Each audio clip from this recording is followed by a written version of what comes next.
شاہ یروشلم Raymond اور گمگشگین ایک مخصوص کمرے میں بیٹھے گفتگو کر رہے تھے۔ وہاں کوئی تیسرا شخص موجود نہیں تھا۔ سلطان ملک صالح اس بات پر سخت برہم ہے کہ آپ نے اپنے معاہدے کی تکمیل نہیں کی۔ گمگشگین نے سہمے ہوئے لہجے میں شکایتاً کہا، وہ کس طرح؟ ریمنڈ کے ماتھے پہ بل پڑ گئے۔ ہم کبھی وعدہ خلافی نہیں کرتے، جو کہتے ہیں اس پر عمل بھی کرتے ہیں۔ صلاح الدین ایوبی نے دوبارہ حلب کا محاصرہ کر لیا ہے۔ گمگشگین نے دبے لفظوں میں کہا، آپ اس پر پھر دباؤ ڈالیں تاکہ وہ محاصرہ اٹھا کر مصر واپس چلا جائے۔ گمگشگین کی بات سن کر شاہ یروشلم ریمنڈ نے ایک تضحیک آمیز قہقہہ لگایا، پھر بڑے عیارانہ لہجے میں بولا، 10 لاکھ دینار پیشگی ادا کرو، ہم دوبارہ صلاح الدین کو فرار ہونے پر مجبور کر دیں گے۔ گمگشگین کی آنکھیں پھٹی کی پھٹی رہ گئیں۔ وہ ریمنڈ سے اس جواب کی توقع نہیں رکھتا تھا۔ پھر جب گمگشگین نے زیادہ بحث کی اور شاہ یروشلم کو قائل کرنے کی کوشش کی تو ریمنڈ نے سخت لہجے میں کہا، اصولی طور پر یہ معاہدہ طے پایا تھا کہ صلاح الدین حلب کا محاصرہ اٹھا کر واپس چلا جائے۔ ساری دنیا نے دیکھا کہ میں نے اسے فرار ہونے پر مجبور کر دیا۔ اب یہ میری ذمہ داری نہیں کہ وہ دوبارہ کیوں لوٹ آیا۔ اگر سلطان ملک صالح نیا معاہدہ طے کرنا چاہتا ہے تو اس پر گفتگو ہو سکتی ہے۔ یہ کہہ کر ریمنڈ نے اپنے خدمتگاروں کو آواز دی۔ پھر جب 2 مسلح محافظ کمرے کے اندر آئے تو شاہ یروشلم نے گمگشگین کی طرف اشارہ کرتے ہوئے کہا، انہیں پوری حفاظت کے ساتھ ہماری مملکت کی سرحدوں تک پہنچا دو۔ پھر جب وہ ریمنڈ کے کمرے سے باہر نکلا تو اس کی ٹانگیں کانپ رہی تھیں اور وہ اس خیال سے خوفزدہ تھا کہ سلطان ملک صالح کا سامنا کس طرح کرے گا۔ ریمنڈ اس کے ساتھ ایک ایسی چال چل گیا تھا کہ اب جس کا کوئی توڑ نہیں تھا۔ گمگشگین راستے بھر سلطان ملک صالح کے عتاب سے بچنے کی تدبیریں سوچتا رہا۔ آخر اس کے شیطانی دماغ نے ایک مضبوط بہانہ تراش ہی لیا۔ پھر جب گمگشگین دوبارہ حلب میں داخل ہوا تو امیر قطب الدین سلطان ملک صالح کے دائیں ہاتھ پر اطمینان سے بیٹھا تھا اور اس کے چہرے پہ فاتحانہ جھلک تھی۔ گمگشگین ایک لمحے میں سب کچھ سمجھ گیا۔ یہ وہی نشست تھی جہاں کچھ دن پہلے خود گمگشگین بیٹھا کرتا تھا۔ اس کا مطلب ہے کہ میرے پیچھے انقلاب آ چکا ہے اور شاید مجھے گورنر حلب کے عہدے سے معزول کر دیا گیا ہے۔ گمگشگین نے دل ہی دل میں کہا اور چند قدم آگے بڑھ کر سلطان ملک صالح کی خدمت میں غلامانہ سلام پیش کیا۔ کیا خبر لائے ہو؟ سلطان ملک صالح نے تحکم آمیز لہجے میں پوچھا۔ وہ بڑے اطمینان کے ساتھ سیدھا ہوا اور حاضرین دربار پر ایک اچٹتی ہوئی نظر ڈالی اور بڑے شاطرانہ لہجے میں بولا، بڑی عجیب خبر ہے سلطان ذی شان۔ عجیب؟ ایک لمحے کے لیے سلطان ملک صالح چونکا، پھر اس نے تیز لہجے میں کہا، وہ عجیب خبر بیان کی جائے۔ سلطان ذی شان، وہ خبر مکمل رازداری اور تنہائی چاہتی ہے۔ گمگشگین نے ایک ایک لفظ پر زور دیتے ہوئے کہا، ہم چاہتے ہیں کہ سب کچھ سر دربار بیان کیا جائے۔ سلطان ملک صالح نے بآواز بلند کہا اور حاضرین دربار کی طرف اشارہ کیا، یہاں بیٹھنے والا ایک ایک فرد ہمارا ہمدرد اور جانثار ہے۔ گمگشگین نے دل ہی دل میں حاضرین دربار کو مغلظات بکیں اور امیر قطب الدین بن حسان پر ایک نظر ڈالتے ہوئے والی حلب سے مخاطب ہوا، سلطان ذی شان، میں کسی کی وفاداری پر شک نہیں کرتا، مگر اس خبر کا عام ہو جانا سلطنت نوریہ کے حق میں نہیں ہے۔ گمگشگین نے بڑی ذہانت سے اپنی چال چلی۔ سلطان ملک صالح تیزی سے تخت پر کھڑا ہو گیا۔ سلطان کی تقریر میں دوسرے حاضرین بھی کھڑے ہو گئے۔ پھر سلطان ملک صالح تخت سے اترا اور گمگشگین کے ساتھ دربار سے نکل گیا۔ دوسرے امراء کو حیرت ہوئی کہ آخر وہ یروشلم سے ایسی کون سی خبر لایا ہے جو صرف تنہائی ہی میں سنائی جا سکتی ہے، لیکن امیر قطب الدین بن حسام کا چہرہ غصے سے سرخ ہو گیا تھا۔ وہ تو سلطان کے اس اعلان کا منتظر تھا جس کے تحت اسے حلب کا نیا گورنر بنایا جانے والا تھا، مگر اب صورتحال یہ تھی کہ سلطان اسی مکار گمگشگین کے ساتھ رازداری کی باتیں سننے اپنے مخصوص کمرے میں جا چکا تھا۔ گمگشگین نے بڑے دردناک لہجے میں شاہ یروشلم کی عیاری کی داستان سناتے ہوئے کہا، سلطان ذی شان، ہمیں اندازہ نہیں تھا کہ عیسائی اس قدر کینہ پرور ہوتے ہیں۔ وہ تو ریمنڈ کی ایک چال تھی جس کے ذریعے اس نے آپ کو دھوکہ دیا اور 10 لاکھ دینار کھا گیا۔ جیسے ہی گمگشگین کی بات مکمل ہوئی، ملک صالح وحشیانہ انداز میں چیخ اٹھا، تو نے اس بات کی ضمانت لی تھی کہ ریمنڈ کسی حال میں دھوکہ نہیں دے گا۔ مگر میں ایک بات سے بے خبر تھا سلطان ذی شان، اس نے پر اعتماد لہجے میں کہا، اس ذلیل انسان نے اس طرح سلطان عادل کی روح سے بدلہ لیا ہے۔ اپنے والد سلطان نور الدین محمود زنگی کا نام سن کر سلطان ملک صالح سنبھل گیا اور انتہائی حیرت زدہ لہجے میں کہنے لگا، سلطان عادل کی روح سے انتقام؟ وہ کس طرح؟ صلاح الدین کے محاصرے سے ہم لوگ اتنے بدحواس ہو گئے تھے کہ ہماری نظریں ماضی کے جھروکوں میں نہیں جھانک سکیں۔ اس نے سلطان ملک صالح کو نرم پڑتا دیکھ کر اپنی چرب زبانی کا جادو جگانا شروع کر دیا۔ سلطان عادل نے ریمنڈ کو 8 سال قید میں رکھ کر 1.5 لاکھ دینار کے بدلے آزاد کیا تھا۔ اس وقت آپ بہت چھوٹے تھے، اس لیے آپ کو یہ واقعہ یاد نہیں رہا۔ یہ انکشاف سن کر سلطان ملک صالح حیران رہ گیا۔ سلطان ذیشان، مجھے شدید صدمہ ہے کہ اتنی بڑی رقم رائے گاں گئی، گمگشگین نے افسوسناک لہجے میں کہا، مگر آپ کے غلام نے بھی ایسی چال چلی کہ ریمنڈ جیسے شاطر انسان سے یہ راز اگلوا لیا، ورنہ آئندہ ہمیں ناقابل تلافی نقصانات سے دوچار ہونا پڑتا۔ ریمنڈ جوش و جذبات میں وہ بات کہہ گیا جو اس نے 9 سال سے اپنے سینے کی گہرائیوں میں چھپا رکھی تھی۔ کیسی بات؟ سلطان ملک صالح کی حیرت میں مزید اضافہ ہو گیا تھا۔ یہی وہ لمحہ تھا جب گمگشگین نے عیاری کی انتہا کو چھو لیا۔ سلطان ذیشان، وہ بات تو میں اپنی زبان پر لا ہی نہیں سکتا، خدا اس وقت کے لیے مجھے زندہ نہ رکھے۔ یہ کہتے کہتے اس کی آواز لرزنے لگی اور اس کے چہرے پہ شدید رنج و الم کے آثار نمایاں ہوتے چلے گئے۔ تم وہ بات کہہ ڈالو۔ گمگشگین کی وحشت دیکھ کر سلطان ملک صالح بھی گھبرا گیا تھا۔ وہ بڑی ریاکاری کا مظاہرہ کرتے ہوئے ریمنڈ کے وہ الفاظ دہرانے سے انکار کرتا رہا جو شاہ یروشلم نے اپنی زبان سے ادا نہیں کیے تھے۔ سلطان ملک صالح کا اصرار بھی بڑھتا رہا اور اضطراب بھی۔ آخر جب گمگشگین نے اندازہ کر لیا کہ سلطان ملک صالح مکمل طور پہ وحشت کے جال میں پھنس چکا ہے تو اس نے آخری ضرب لگائی۔ ریمنڈ نے کہا تھا کہ میں نے 1.5 لاکھ دینار کا سود 10 لاکھ دینار کی شکل میں وصول کیا ہے۔ مکار گمگشگین کانپتی ہوئی آواز میں بول رہا تھا، مگر ابھی 8 سالہ قید کا قرض باقی ہے اور یہ قرض اسی شکل میں ادا ہوگا جب میں سلطان ملک صالح کو اپنی آنکھوں سے زنجیروں میں جکڑا ہوا دیکھ لوں گا۔ یہ سنتے ہی ملک صالح کا چہرہ خوف سے زرد ہو گیا۔ ریمنڈ نے یہ کہنے کے بعد 3 بار صلیب کی قسم کھائی تھی۔ گمگشگین جال میں پھنسے ہوئے شکار کی بے کسی دیکھ کر لطف اندوز ہو رہا تھا۔ سلطان ذیشان، ریمنڈ کے آخری الفاظ یہ تھے کہ اگر میں سلطان ملک صالح کو پابند زنجیر کر کے قید خانے میں نہ ڈالوں تو میرے عیسائی ہونے پر لعنت ہے۔ اس نے یہ جھوٹ اس قدر صفائی سے بولا تھا کہ سلطان ملک صالح کو محسوس ہونے لگا تھا جیسے شاہ یروشلم ریمنڈ حلب کے محل میں داخل ہو گیا ہے اور اس کی طرف زنجیریں لیے بڑھ رہا ہے۔ اب کیا ہوگا گمگشگین؟ سلطان ملک صالح کسی سہمے ہوئے بچے کی طرح نظر آ رہا تھا۔ سلطان عادل نے ریمنڈ جیسے کینہ پرور انسان کو چھوڑ کر بہت غلطی کی جس کا خمیازہ ہمیں بھگتنا پڑ رہا ہے۔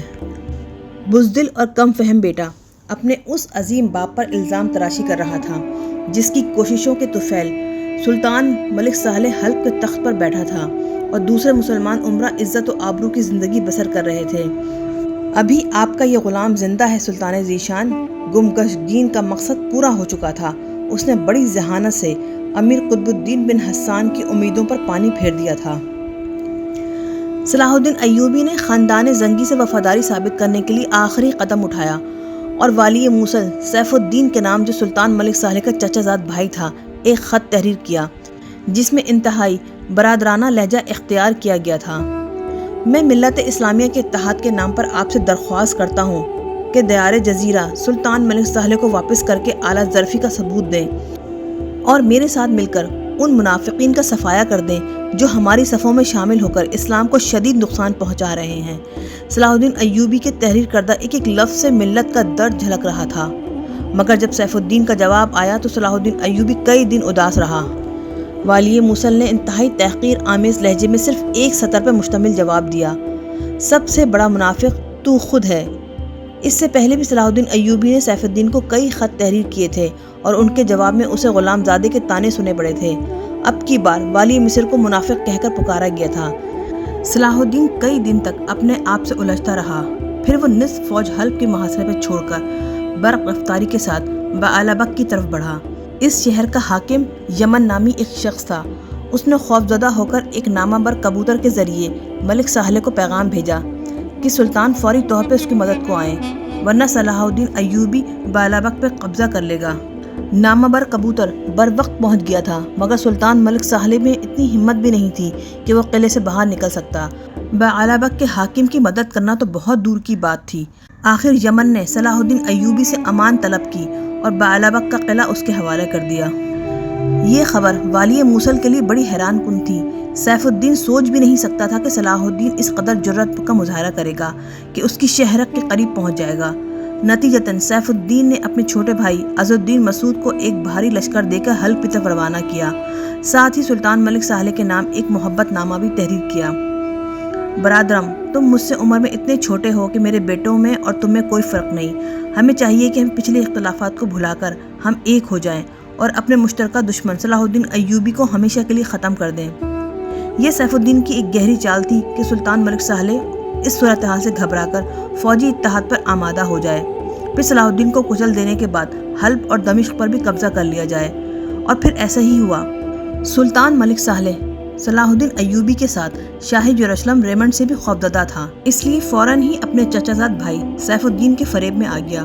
پھر تمام امراء کے سامنے عز الدین مسعود اور ملک صالح نے حلف اٹھایا کہ ہم آخری سانس تک اپنے دشمن کے خلاف متحد رہیں گے۔ گمگشتگین نے خاندان زنگی کو گلے ملتے دیکھا تو اسے اپنے منصوبوں کا قلعہ زمیں بوس ہوتا نظر آنے لگا۔ عز الدین مسعود کے حلب پہنچنے کے دوسرے دن ہی گمگشتگین سلطان ملک صالح سے تنہائی میں ملا اور اس اتحاد کی شدید مخالفت کرتے ہوئے کہنے لگا، یہ تو ایسا ہی ہے کہ سلطان ذیشان آگ کے بھڑکتے ہوئے شعلوں میں ہاتھ دے دیں اور یقین کر لیں کہ آگ آپ کو نہیں جلائے گی، یا سانپ اپنی فطرت بدل کر ڈسنا چھوڑ دیں، یا درندے گھاس کھانا شروع کر دیں۔ گمگشتگین کا انداز گفتگو کچھ ایسا تھا جیسے وہ سلطان ملک صالح کی کم عقلی کا مذاق اڑا رہا ہو۔ والی حلب ریمنڈ کے معاملے میں پہلے ہی گمگشتگین سے جلا بیٹھا تھا، یہ تضحیک آمیز باتیں سن کر غصے سے بے قابو ہو گیا اور فوراً ہی گمگشتگین کی گرفتاری کا حکم جاری کر دیا۔ اس عیار شیطان نے اپنی جان بچانے کے لیے سلطان کے قدموں پر سر رکھ دیا، مگر اس کا وقت پورا ہو چکا تھا۔ ملک صالح نے اسے الٹا لٹکا دیا اور خدمتگاروں کو حکم دیا کہ گمگشتگین کے چہرے کے نیچے آگ جلائیں تاکہ دھواں اس کی ناک میں جائے۔ یہ ایک ایسی اذیت ناک سزا تھی کہ دھوئیں سے بچنے کے لیے وہ مچھلی کی طرح تڑپتا تھا، مگر ایک دن میں ہی اپنی ساری طاقت گنوا بیٹھا۔ پھر وہ اتنا نڈھال ہو گیا کہ اپنے جسم کو حرکت بھی نہیں دے سکتا تھا۔ نتیجتاً ناک میں دھواں بھر جانے سے اس کا دم گھٹ گیا اور پھر اقتدار کے لیے ہر گناہ کرنے والا اس حالت میں دنیا سے رخصت ہوا کہ گمگشتگین کا چہرہ دیکھنے والے ڈر جاتے تھے۔ اس کی آنکھیں ابلی ہوئی تھیں اور زبان باہر نکل آئی تھی۔ جب صلاح الدین ایوبی کے جاسوسوں نے اسے خبر دی کہ موصل کا لشکر حلب پہنچ گیا ہے اور دونوں حکمرانوں کے درمیان فوجی معاہدہ طے پا چکا ہے، تو وہ تیز رفتاری کے ساتھ حلب کی طرف بڑھا اور تیسری بار جبل جوش پر خیمہ زن ہوا۔ صلاح الدین نے ایک بار پھر مسلمانوں کو خون ریزی سے بچانے کے لیے صلح کی گفتگو کا آغاز کرنا چاہا، مگر عز الدین مسعود نے شرط رکھی کہ وہ پہلے سارے علاقے چھوڑ کر مصر واپس جائے، پھر صلح کے مذاکرات ہمارے پسندیدہ مقام پر ہوں گے۔ موصل اور حلب کے حکمرانوں کی یہ شرط بدنیتی اور فریب کی عکاس تھی، اس لیے صلاح الدین ایوبی نے اسے سختی کے ساتھ ماننے سے انکار کر دیا۔ انہی دنوں ایک انتہائی جاں واقعہ پیش آیا۔ مصر میں زبیدہ خاتون شدید بیمار تھیں۔ آنے والے قاصد نے صلاح الدین کو اطلاع دی تھی کہ اس کی والدہ بمشکل چند دنوں کی مہمان ہے۔ اس نے فوری طور پر چھوٹے بھائی ملک عادل کو دمشق سے بلایا اور اس درخواست کے ساتھ مصر روانہ کر دیا۔ ہر بیٹے کی تمنا ہوتی ہے کہ وہ زیادہ سے زیادہ اپنی ماں کی خدمت کر سکے، مگر میں جس کام پر مامور کیا گیا ہوں وہاں سے رخصت ملنا فی الحال ناممکن نظر آتا ہے۔ میری اس نافرمانی کو یہ سوچ کر معاف کر دیجیے گا کہ آپ کا بیٹا بہت مجبور تھا۔ جب ملک عادل مصر پہنچا تو زبیدہ خاتون کی آخری سانسیں تھیں۔ انہوں نے بیٹے کا خط سنا اور آنکھیں اشکوں سے لبریز ہو گئیں، پھر نحیف اور کانپتی ہوئی آواز میں کہا، میں تم سے راضی ہوں بیٹے، اللہ بھی تم سے راضی رہے۔ اس کے بعد کلمہ شہادت پڑھا اور دنیا سے رخصت ہو گئی۔ صلح کے مذاکرات ناکام رہے۔ عز الدین مسعود اور ملک صالح نے افرادی قوت کی زیادتی کے نشے میں قلعے سے نکل کر صلاح الدین ایوبی کے لشکر پر حملہ کیا، مگر بدترین شکست کھائی۔ عز الدین مسعود بھاگ کر موصل چلا گیا اور سلطان ملک صالح دوبارہ قلعہ بند ہو گیا۔ آخر محاصرے سے تنگ آ کر ملک صالح نے صلاح الدین ایوبی کو غیر مشروع صلح کی پیشکش کی۔ صلاح الدین تو پہلے ہی اپنے آقا زادے کو نمک حرام اور غدار عمرہ کے نرغے سے نکالنا چاہتا تھا۔ اس نے فوراً ہی ملک صالح کی بات مان لی اور دمشق واپس چلا گیا۔ جب یہ خبر والی موصل سیف الدین کو پہنچی تو اس نے فوری طور پہ ایک خط سلطان ملک صالح کو تحریر کیا۔ تم نے کیسی نادانی کی ہے کہ دشمن سے صلح کر لی؟ فوری طور پر اس معاہدے کو چاک کر ڈالو۔ میں عیسائی لشکر کے ساتھ بہت جلد پہنچ رہا ہوں۔ اس کے ساتھ ہی سیف الدین نے صلاح الدین کو بے خبر رکھنے کے لیے ایک خط اس کے نام بھی تحریر کیا۔ میرے بھائی صلاح الدین، میں اپنی گزشتہ حرکات پہ سخت نادم ہوں۔ واقعی تم اپنے دل میں ملت اسلامیہ کا بے پناہ درد رکھتے ہو۔ مجھے یقین ہے کہ پچھلی ساری کوتاہیوں کو معاف کرتے ہوئے میری طرف کامل دوستی کا ہاتھ بڑھاؤ گے۔ بے شک ہماری نجات اسی میں ہے کہ ہم سب مل کر صلیبیوں کا مقابلہ کریں اور سلطان عادل کے خواب کی تعبیر تلاش کریں، ورنہ بروز حشر ہم حق تعالیٰ کو کیا منہ دکھائیں گے۔ سیف الدین کا قاصد پہلے حلب آیا اور والی موصل کا خط ملک صالح کے حوالے کیا۔ سلطان نے مسکراتے ہوئے قاصد کی طرف دیکھا اور چند سطروں میں جواب لکھ دیا: صلح کا معاہدہ محض مصلحت اور وقت کی ضرورت ہے، موقع ملتے ہی اسے چاک کر دیا جائے گا اور ٹکڑے ہوا میں اڑا دیے جائیں گے۔ سلطان ملک صالح کا جواب لے کر قاصد دمشق آیا اور غلطی سے سلطان ملک صالح کا جواب صلاح الدین ایوبی کے حوالے کر دیا۔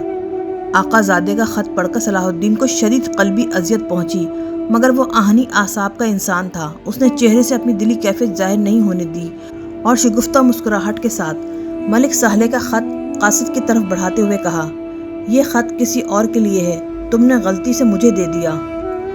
اپنی اس غلطی پہ قاصد کے ہوش اڑ گئے۔ پھر صلاح الدین ایوبی نے والی موصل سیف الدین کا خط پڑھا اور فوری طور پہ مختصر جواب لکھا: اگر آپ نے خلوص و دیانت کے ساتھ میری طرف دوستی کا ہاتھ بڑھایا ہے تو مجھے اپنی توقع سے زیادہ کشادہ دل پائیں گے۔ اگر ملت اسلامیہ کے اتحاد کی خاطر میری جان بھی چلی جائے تو یہ ایک نہایت حقیر قربانی ہوگی۔ قاصد کے جاتے ہی صلاح الدین ایوبی نے آسمان کی طرف دیکھا۔ ایک تو والدہ کی موت کا صدمہ، دوسرے فریب کار سیاست کا بدترین مظاہرہ۔ صلاح الدین ایوبی کی آنکھوں میں آنسو آ گئے۔ الہی، یہ کیسے لوگ ہیں؟ انہیں ہدایت دے اور مجھے صبر عطا کر۔ پھر اسی روز صلاح الدین ایوبی نے ایک برق رفتار قاصد کو خط دے کر مصر روانہ کیا۔ یہ خط ملک عادل کے نام تھا: تم فوری طور پہ تازہ دم فوج لے کر دمشق پہنچو، مجھے یہاں کی ہواؤں اور فضاؤں سے بڑے فتنوں کی بو آ رہی ہے۔ صلاح الدین کا خط ملتے ہی ملک عادل 5000 سپاہیوں کے ساتھ دمشق پہنچ گیا۔ اس بار صلاح الدین کا سب سے چھوٹا بھائی ملک تقی الدین بھی مصری لشکر کے ساتھ تھا۔ جب صلاح الدین کی تازہ دم فوج دمشق پہنچ گئی تو اس نے سلطان ملک صالح کے نام ایک جارحانہ خط تحریر کیا: آج تک میں نے آپ سے جس لہجے میں بات کی ہے، اگر اسی زبان میں پتھروں سے گفتگو کرتا تو شاید اب تک وہ بھی پگھل چکے ہوتے۔ سلطان عادل کی غلامی کا توق تو قبر کے اندر بھی میری گردن میں رہے گا، مگر آج میں آپ کی اطاعت سے منحرف ہوتا ہوں۔ اب میرے کسی علاقے میں آپ کے نام کا خطبہ جاری نہیں رہے گا۔ صلاح الدین ایوبی کا خط پڑھ کر کچھ دیر کے لیے سلطان ملک صالح کو سکتہ سا ہو گیا۔ وہ سوچ بھی نہیں سکتا تھا کہ صلاح الدین ایوبی اتنی جلد اس قدر باغیانہ روش اختیار کرے گا۔ اگر سلطان ملک صالح میں ذرا بھی عقل ہوتی اور اس کی فطرت میں غرور و تکبر شامل نہ ہوتا تو وہ والی مصر کو مورد الزام اور قصوروار نہ ٹھہراتا۔ صلاح الدین ایوبی تو سلطان نور الدین محمود زنگی کی وفات کے بعد سے ہی نہ صرف نو عمر سلطان کو سیاست کے پیچ و خم سمجھانے اور غدار عمرہ سے ہوشیار رہنے کی تلقین کر رہا تھا، بلکہ اپنی طرف سے بھی مسلسل اطاعت و فرمانبرداری کے زندہ ثبوت پیش کر رہا تھا۔ اب اسے ملت اسلامیہ کی محرومی سمجھیں یا پھر خود سلطان ملک صالح کی بدنصیبی قرار دیں کہ اس نے سارے خیر خواہانہ مشورے جھٹلا دیے اور صلح و صفائی کے تمام سنہری مواقع گنوا دیے۔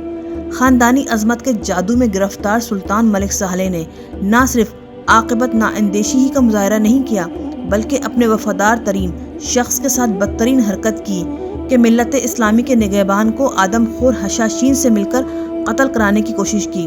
اب یہ صلاح الدین ایوبی کی انتہائی خوش قسمتی تھی کہ حق تعالیٰ نے اسے دشمنوں کی انتہائی خوفناک سازشوں سے محفوظ رکھا۔ یہی وہ حالات و اسباب تھے جن سے تنگ آ کر صلاح الدین ایوبی نے اپنے آقا زادے سلطان ملک صالح کی اطاعت سے انحراف کیا۔ خط بھیجنے کے باوجود صلاح الدین ایوبی نے دل ہی دل میں یہ فیصلہ بھی کیا تھا کہ اگر خط پڑھنے کے بعد سلطان ملک صالح خود چل کر اس کے پاس آتا ہے اور ملت اسلامیہ کے اتحاد کی کوششوں میں اس کے ساتھ تعاون کرتا ہے تو وہ اپنا حکم واپس لے لے گا اور دوبارہ سلطان ملک صالح کے نام کا خطبہ جاری کر دے گا۔ یہ صلاح الدین ایوبی کے خلوص و دیانت کی انتہا تھی۔ وہ سلطان ملک صالح پر سیاسی دباؤ ڈال کر اسے راہ راست دکھانے کی ہر ممکن کوشش کر رہا تھا، مگر سلطان ملک صالح نوشتہ دیوار کو نہ پڑھ سکا اور وہ صلاح الدین ایوبی کا خط لے کر اپنے حقیقی چچا زاد بھائی والی موصل سیف الدین کے پاس پہنچا۔ سیف الدین نے بڑی حیرت سے صلاح الدین ایوبی کا حکم نما خط دیکھا اور پھر والی مصر کا وہ خط نکال کر سلطان ملک صالح کو دکھایا جو اس نے سیف الدین کے خط کے جواب میں تحریر کیا تھا۔ پھر دونوں بھائیوں میں بہت دیر تک اس موضوع پہ گفتگو ہوتی رہی۔ آخر میں سیف الدین نے انتہائی تحقیر آمیز لہجے کے ساتھ اپنی رائے کا اظہار کرتے ہوئے کہا، ایک طرف وہ غلام زادہ تمہارے نام کا خطبہ منسوخ کرتا ہے اور دوسری طرف ملت اسلامیہ کے اتحاد کے لیے اپنی جان کی قربانی دینے کی پیشکش کرتا ہے۔ میں نے آج تک اس سے زیادہ ریاکار انسان نہیں دیکھا۔ یہ کہتے کہتے والی موصل کا چہرہ نفرت و غصے سے سرخ ہو گیا تھا۔ سلطان ملک صالح نے والی موصل کی ہاں میں ہاں ملاتے ہوئے صلاح الدین کے بارے میں انتہائی نازیبا کلمات ادا کرتے ہوئے کہا، برادر محترم، میں تو دمشق گنوا چکا، اب موصل اور آپ کے دوسرے علاقوں کی باری ہے۔ اگر بروقت صلاح الدین کے لمبے اور لالچی ہاتھ نہیں کاٹے گئے تو پھر کچھ بھی باقی نہ بچے گا۔ سیف الدین بہت دیر تک اس پیچیدہ مسئلے پر غور کرتا رہا۔ پھر اس نے صلاح الدین ایوبی کے خلاف ایک اور چال چلی۔ سیف الدین نے فوری طور پہ اپنے قاصد کو ایک خط دے کر دمشق روانہ کیا۔ وہ خط کیا تھا؟ منافقت اور عیاری کی ایک مختصر داستان تھی جس کا ہر لفظ بظاہر آب حیات تھا لیکن در پردہ زہر قاتل۔ سیف الدین نے صلاح الدین ایوبی کو نہایت محبت آمیز لہجے میں مخاطب کرتے ہوئے لکھا تھا، برادر عزیز، ملت اسلامیہ کے اتحاد کے لیے تمہاری قلبی کیفیات جان کر مجھے ناقابل بیان مسرت حاصل ہوئی ہے۔ اب اس کار عظیم کی تکمیل میں ہمیں لمحوں کی تاخیر بھی نہیں کرنی چاہیے۔ میں تمہیں دعوت دیتا ہوں کہ جلد از جلد موصل چلے آؤ تاکہ تمہاری تجویز کو عملی رنگ دے کر آخری شکل دے دی جائے۔ سیف الدین کی چال یہ تھی کہ اگر صلاح الدین ایوبی اس خط سے متاثر ہو کر موصل آتا ہے تو حلب اور موصل کی فوجیں راستے میں گھات لگا کر بیٹھ جائیں گی اور موقع ملتے ہی صلاح الدین کے چند مسلح محافظوں پر اچانک کمین گاہوں سے نکل کر حملہ کر دیں گی۔ نتیجتاً یا تو صلاح الدین مارا جائے گا یا پھر اسے گرفتار کر لیا جائے گا اور پھر اس کے راستے کا یہ بھاری پتھر ہمیشہ کے لیے ہٹ جائے گا۔ مگر سیف الدین کو اس واقعے کی خبر نہیں تھی کہ قاصد کی غلطی سے اس کا ایک خط صلاح الدین ایوبی کی نظروں سے گزر چکا ہے۔ صلاح الدین ایوبی والی موصل سیف الدین کا خط پڑھ کر زیر لب مسکرایا۔ پھر اس نے بلا تاخیر سیف الدین کے مکتوب کے جواب میں ایک مختصر خط تحریر کیا۔ صلاح الدین ایوبی نے سیف الدین کے سامنے ایک نئی تجویز رکھتے ہوئے تحریر کیا تھا، میں فوری طور پر موصل آنے کے لیے تیار ہوں، مگر اس کے ساتھ ہی میری یہ شرط بھی ہے کہ تمام مسلم علاقوں کے سربراہ آپ کے دارالحکومت میں جمع ہوں گے۔ پھر ایک عہد نامہ تحریر کیا جائے گا کہ کسی مسلم ریاست کا امیر کسی دوسری اسلامی ریاست کے مفادات کے خلاف کوئی کارروائی نہیں کرے گا، اور اگر کسی سربراہ سے یہ جرم سرزد ہوگا تو تمام اتحادی مل کر اسے بھرپور سزا دیں گے۔ صلاح الدین ایوبی نے سیف الدین کی چال اسی پر الٹ دی تھی۔ والی مصر خوب جانتا تھا کہ موصل کا اوباش حکمران اس تجویز کو کبھی قبول نہیں کرے گا۔ جیسے ہی موصل کا قاصد خط کا جواب لے کر دمشق سے روانہ ہوا، صلاح الدین ایوبی اپنے لشکر کے ساتھ ہما کی طرف بڑھا۔ اپنے سراغ رسانوں کی زبانی صلاح الدین ایوبی کی پیش قدمی کی خبر سن کر والی موصل سیف الدین اور سلطان ملک صالح حیرت زدہ رہ گئے۔ سیف الدین کبھی صلاح الدین کے اس خط کو دیکھتا جس میں اس نے تمام اسلامی ریاستوں کے سربراہوں کا اجلاس بلانے کی تجویز پیش کی تھی، اور کبھی ان جاسوسوں کا منہ دیکھتا تھا جن کی خبروں کے مطابق صلاح الدین ایوبی کا لشکر ہما کی طرف بڑھ رہا تھا۔ اگرچہ سیف الدین اور سلطان ملک صالح پر صلاح الدین ایوبی کی نیت اور ارادے کا اظہار نہیں ہوا تھا، لیکن پھر بھی دونوں حکمرانوں نے والی مصر کی پیش قدمی کو اپنے لیے سنگین خطرہ محسوس کیا۔ نتیجتاً حلب اور موصل کی 20,000 فوج تیز رفتاری کے ساتھ ہما کے قلعے میں پہنچ گئیں۔ سلطان ملک صالح واپس حلب جا چکا تھا، لیکن اس کی فوجی تائید سیف الدین کو حاصل تھی۔ صلاح الدین ایوبی گردنواں کے تمام علاقوں کا جائزہ لیتا ہوا آہستہ آہستہ آگے بڑھ رہا تھا۔ والی مصر کے منصوبے سے اس کے امراء بھی بے خبر تھے۔ سیف الدین نے کچھ دن تک ہما کے علاقے میں قیام کیا، مگر جب صلاح الدین ایوبی بیت السراب کے قریب پہنچ گیا جو ہما سے 50 میل کے فاصلے پر واقع تھا، تو سیف الدین بھی اپنے لشکر کے ہمراہ قلعہ سے باہر نکلا اور شہر سے 10 میل کے فاصلے پر خیمہ زن ہو گیا۔ اس کے جاسوسوں نے یہ اطلاع بھی فراہم کی تھی کہ صلاح الدین کے فوجیوں کی تعداد 3-4 ہزار سے زیادہ نہیں ہے، اور حقیقت بھی یہی تھی کہ مصر سے آنے والے 5,000 سپاہیوں میں سے صلاح الدین نے 2,000 فوجی دمشق کی دفاع کے لیے متعین کر دیے تھے اور 3,000 سپاہیوں کے ساتھ ہما کی طرف بڑھ رہا تھا۔ جاسوسوں کی اس اطلاع پہ سیف الدین نے خوشی کا اظہار کیا کہ اس کے اور صلاح الدین کے درمیان افرادی قوت کا کوئی مقابلہ ہی نہیں۔ اگر والی مصر ہما پر حملہ آور ہوتا بھی ہے تو شرمناک شکست سے دوچار ہوگا۔ ادھر والی موصل سیف الدین اپنی کثرت افواج پر نازاں تھا اور ادھر صلاح الدین ایوبی بہت احتیاط کے ساتھ اپنی صفیں درست کر رہا تھا۔ پھر جب والی مصر کی منصوبہ بندی مکمل ہو چکی تو اس نے اپنے قاصد کو ایک طویل خط دے کر سیف الدین کے لشکر کی طرف روانہ کیا۔ جب صلاح الدین کا قاصد سیف الدین کے خیمے کے قریب پہنچا تو اسے اندر سے کسی مطربہ کے گانے کی دلکش آواز سنائی دی۔ صلاح الدین ایوبی کا قاصد گانے کی آواز سن کر حیرت زدہ رہ گیا اور دل ہی دل میں کہنے لگا، محاذ جنگ اور یہ رقص و سرور کی محفل۔ صلاح الدین ایوبی کا قاصد خیمے کے دروازے پہ حیرت و استعجاب میں ڈوبا ہوا بہت دیر تک کھڑا رہا۔ ابھی والی موصل سیف الدین نے قاصد کو اندر طلب نہیں کیا تھا، پھر اچانک مطربہ کے گانے کی آواز بند ہو گئی اور ساز بھی خاموش ہو گئے۔ دراصل واقعہ یہ تھا کہ سیف الدین نہ صرف رقص و سرور کا دل دادا تھا بلکہ شراب کا رسیہ بھی تھا۔ اپنے حکمران کی یہ روش دیکھ کر امرا بھی لہولب اور گناہوں کے راستے پر اتنے آگے بڑھ گئے تھے کہ ان کی واپسی ناممکن تھی۔ یہی وجہ تھی کہ جب صلاح الدین ایوبی کا قاصد ہما پہنچا تھا تو سیف الدین کے خیمے میں رقص و سرور کی محفل آراستہ تھی، اور اس وقت سیف الدین کے خیمے میں 100 کے قریب گانے والیاں اور اتنے ہی سازندے موجود تھے۔ صلاح الدین ایوبی کے قاصد کی آمد کا سن کر سیف الدین نے تمام گانے والیوں اور ساز بجانے والوں کو اپنے خیمے سے چلے جانے کا حکم دیا۔ پھر جب خیمے میں اس کے خاص امرا رہ گئے تو صلاح الدین ایوبی کے قاصد کو اندر طلب کر لیا گیا۔ قاصد نے سفارتی آداب کا مظاہرہ کرتے ہوئے سیف الدین کی خدمت میں مؤدبانہ سلام کے ساتھ صلاح الدین کا خط پیش کر دیا۔ پھر امیر قطب الدین بن حسان نے صلاح الدین کا خط بآواز بلند پڑھنا شروع کیا۔ صلاح الدین ایوبی نے مالک حقیقی کی حمد و ثنا کرنے کے بعد اپنے خط کی ابتدا اس مشہور حدیث سے کی تھی، والی موصل کو معلوم ہونا چاہیے کہ مرد مومن ایک سوراخ سے دوبارہ ڈسا نہیں جاتا۔